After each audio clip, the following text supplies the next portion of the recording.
كيفكم؟ صباح الخير مساء الخير. مثل ما شايفين يا جماعة هاي الستوري عدتها 3 مرات. أنا مو لابسة ولا جاهزة. ليش؟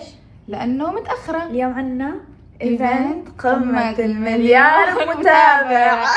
أيوة يا جماعة المفروض يعني امبارح قررنا أنا ولانا إنه الساعة 12 بدنا نطلع من البيت. إيه 12 نحن 12 بلشنا نجهز. أو أنا هلا بلشت الساعة 1:30 يا جماعة. متأخرين بس ساعة ونص.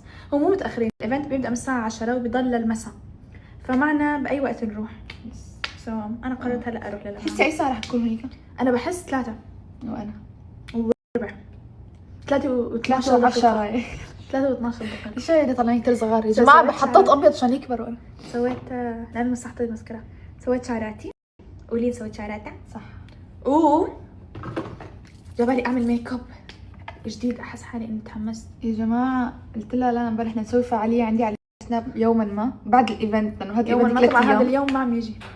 لسه امبارح اتفقنا. استنى. طب أوكي شو نسوي اليوم؟ تصوري؟ لأنه ما بدي أخط. خليني أشرح لك. صح يا جماعة التحدي إنه نسوي فول ميك اب بمنتجات أول مرة بنجربها. كله يعني فقلت إنه يعني يمكن شي منتج ما يعجبني، ليش أخاطر على إيفنت؟ عشان بدك تخاطري؟